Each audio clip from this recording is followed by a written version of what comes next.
Hi, this is Professor Dan Esty, Director of the Yale Center for Environmental Law and Policy, coming to you from New Haven, Connecticut. I want to welcome you to today's special event at which we will release the results of the 2020 Environmental Performance Index, a sustainability scorecard that tracks national results on 32 indicators of success in delivering environmental public health and ecosystem vitality across 11 major policy categories. Right at the outset, I want to thank the dedicated team of researchers from Yale and Columbia Universities, led by my colleague Zach Wendling, who is our project director, as well as partners from around the world, including a number of think tanks, policy centers, and academic institutions, all of whom are doing cutting-edge research and data analysis. And I want to offer a special word of appreciation to the McCall-McBain Foundation of Toronto, which provided the anchor funding for this project. And with that, let me turn the program over to Zach Wendling, who will walk you through our recent results. I'm very excited to bring you the results from the 2020 Environmental Performance Index. As Dan mentioned, it's a composite index. It is made up of 32 different indicators over 11 issue categories into 2 broad policy objectives. This is, I believe, the most comprehensive environmental performance index that we've produced yet. We always try to expand it to include more and more issues, indicators, things that tell us deep insights into how the world is doing. If you'd like to follow along, you can go to our website, which is now live, and find all of the results there, as well as individual country profiles if you're curious about how a certain country is doing. And that will link not only to the page, but a 3-page PDF that you can download and use as a scorecard. So overall, as Dan mentioned, we're happy to recognize Denmark as a world leader in environmental performance, coming in first place with a score of 82.5 out of a 100-point scale. This, of course, highlights that they are doing the best in the world, but there is extra room at the top to continue to drive towards sustainability. The top 10 are mostly European countries who have made long-term investments in public health and also environmental protection, and strong commitments to tackling sustainability challenges, especially climate change. The USA comes at 24th, the bottom of wealthy democracies, followed by South Korea and Croatia. At the very bottom of the index, we also see countries like Liberia, Myanmar, and Afghanistan. This would be a result of many factors, not only civil unrest, and also weak governance, but also poverty, which means that there is a special burden that's placed upon the more developed world to assist laggards to bring them up to levels where we can attain international sustainable development goals. We also see large movements of some countries that are slipping over time, like Bhutan and Burundi, or countries that are having surges, climbing up the rankings, most notably Seychelles and Bahrain, which are making notable investments in their climate change strategies. Thank you, Zach. Thank you, Dan. I'll make some very brief remarks. Obviously, we're mostly concerned with terrific data quantity and quality. Quantity, we need to be able to cover, of course, many countries. It doesn't do us any good to have data sources, say, that do an excellent job for the European Union, but fail to cover the rest of the world.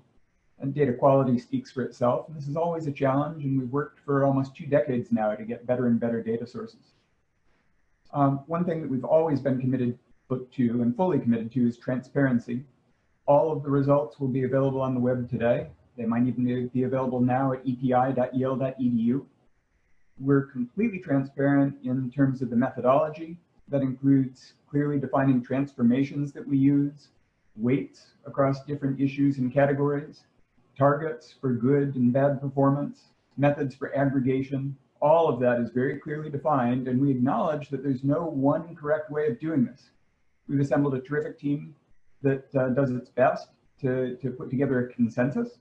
But if you, the researcher, would like to explore this on your own, everything's available, and we welcome participation from teams around the world.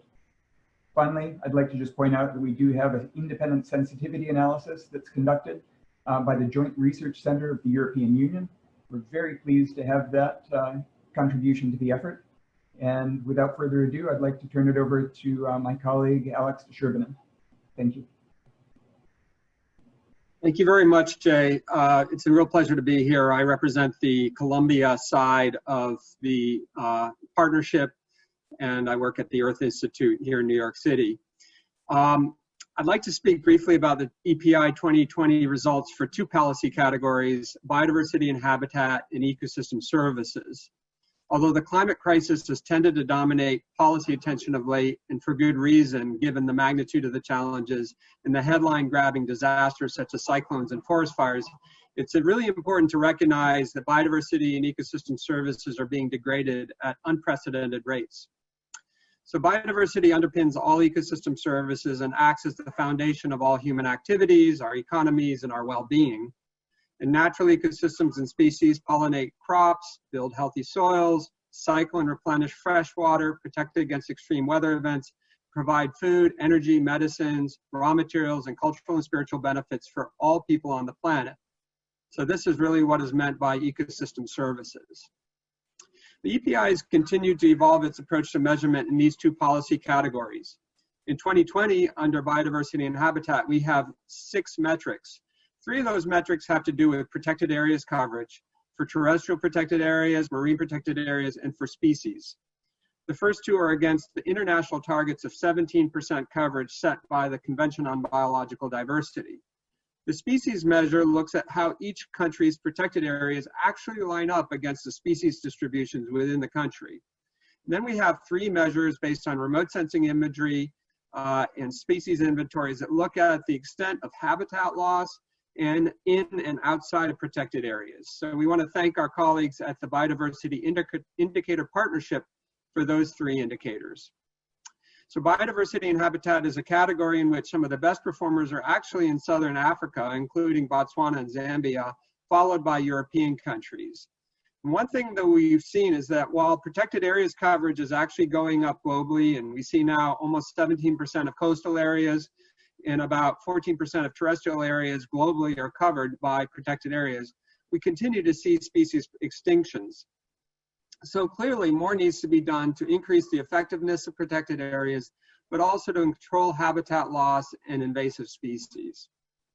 Finally, for ecosystem services, the mainstay of our measurement continues to be forest cover change.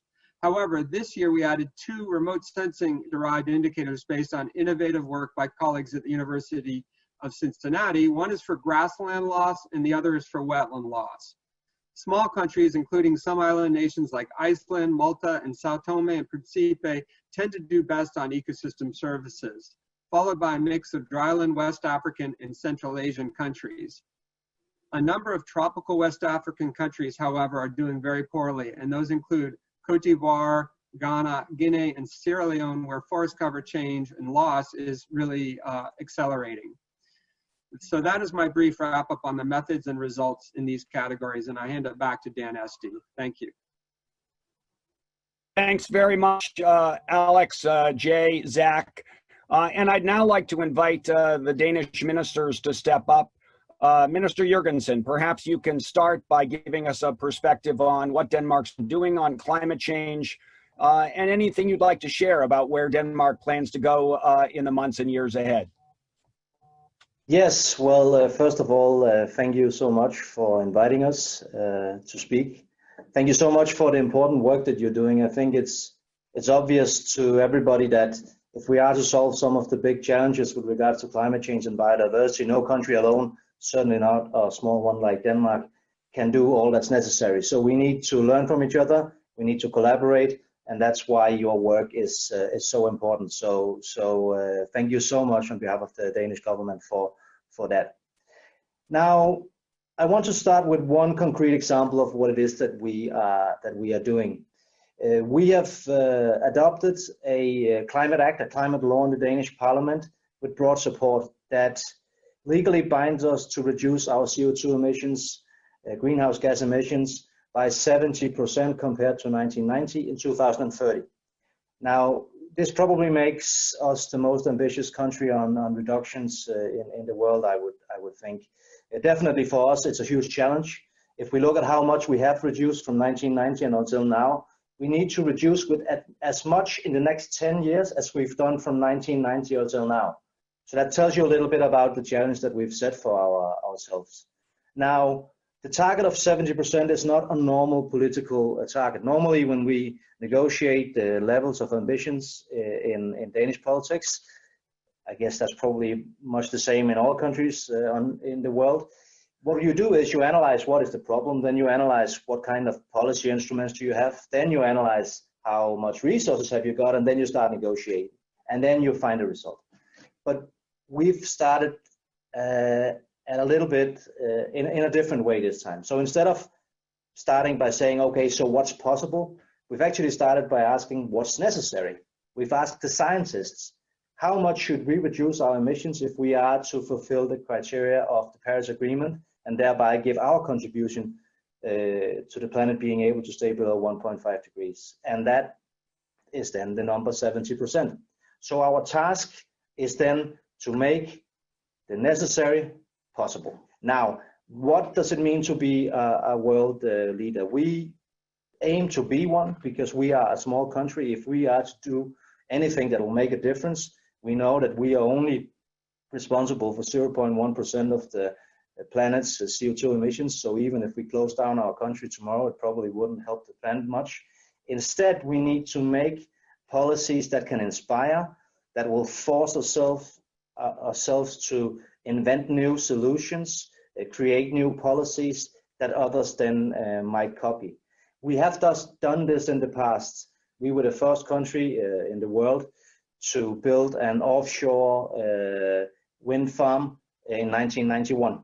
When we did that, a lot of economists were shaking their heads and said, that's a very expensive way to create electricity. Why on earth are you doing that? But today, of course, offshore wind competes with coal and is being built all over the world without subsidies. Not only because of Denmark, but partly because we started that process in 1991. Now we wish to take the step forward. We want to make a new step of progress in offshore wind, a new era, so to speak. So we are negotiating in the Danish Parliament right now to create two energy islands that will be hubs for offshore wind, making that we can exploit the wind further out on the sea, meaning that we can integrate power-to-X technologies where we transform the power from the wind into first hydrogen and then fluids that we can then put on a plane or a ship or a heavy vehicle. So basically what we're looking at is that in a not too distant future, we will have wind from a turbine on the sea, creating the power that will fly a plane. For us, it used to be science fiction, now it's just science. We need to upscale it, we need to make it possible. So once again, thank you so much for doing this important work. We are proud to be number one on the list. We aim to stay there, but we really welcome competition because only if we see transformation from many other countries will we get the progress that we need. Thank you so much. Minister Jurgensen, thank you very much for those comments. It is really a pleasure to hear what Denmark's doing, and especially a pleasure to hear that the agenda you've set, the ambitious agenda on climate change, is being done with an eye towards ongoing economic success at the same time. I think that is the only model that countries out across the world will want to follow, and it does represent, I think, an element of the Danish leadership that we hope others will look to. The other thing that our analysis suggests is that Denmark's move, always from the top tier, but now into the #1 slot, is a function of success not only on climate change, although the government's current efforts and recent push on this is clearly evidenced in the rankings, but it really is, and this is where Minister Vermelin, I think you'll come in. It's a broader commitment to sustainability. It really is looking at the full sweep of issues. And one of the things that we recognize is that Denmark's, of course, doing very, very well on climate change, although, as we've all discussed, more needs to be done. But it's also doing very well on water, on waste, on air pollution, on protection of nature in a number of regards. So, Minister Vermelin, if you can pick up the story and tell us a little bit more about what's going on in that regard. Sure, I would like to do that. And thank you once again for inviting us here and for doing all this great work in terms of looking at our environmental performances across countries. I think it's very important that we benchmark our efforts, and as Dan was saying, that we're also using it as a competition towards even more greener ambitions in the future. I wanted to highlight some key principles for the Danish environmental policy approach throughout the years. Firstly, I believe that the key for Danish achievements within environmental and climate is that we've had ambitious, long-lasting targets for environment. And as Dan already mentioned, we now have the 70% target. So we've always looked for a very clear targets in the future. It's been a key driver for both Danish policies for many years, and we've been agreeing on it nationally as well as our international goals as well. And that has provided the long-term stable framework for green investments and transitions in our industry as well.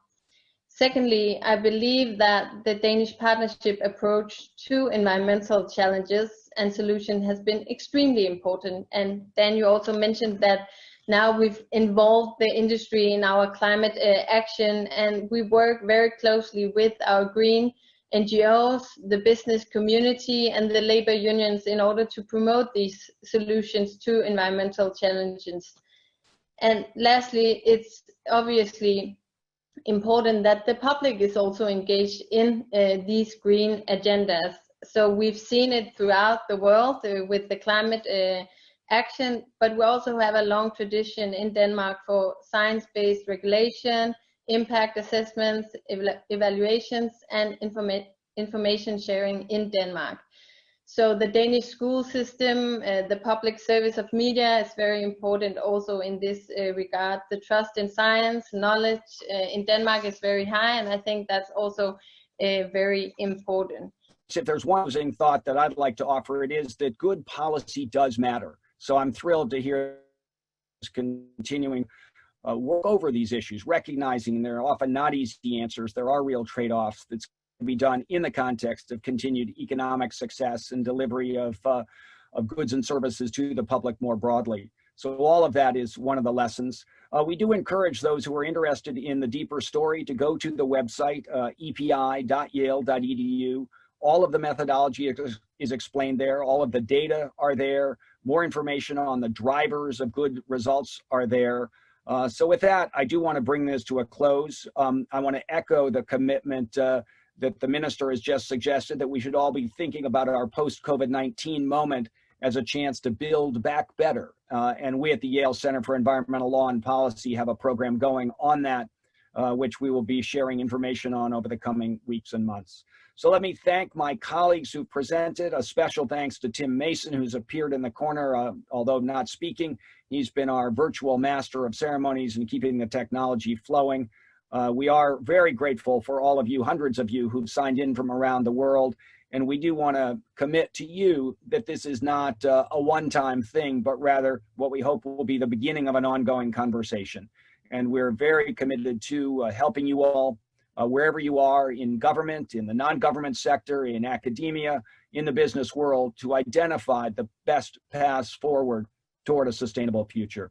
So with that, we sign off from New Haven, Connecticut today, but with the conversation that's stretched around the world, and are grateful for the participation of all of you in that dialogue. Please do send us your feedback, your thoughts, your comments, your critiques. We're committed to a process of continuous improvement. Again, thanks very much, and goodbye from Yale.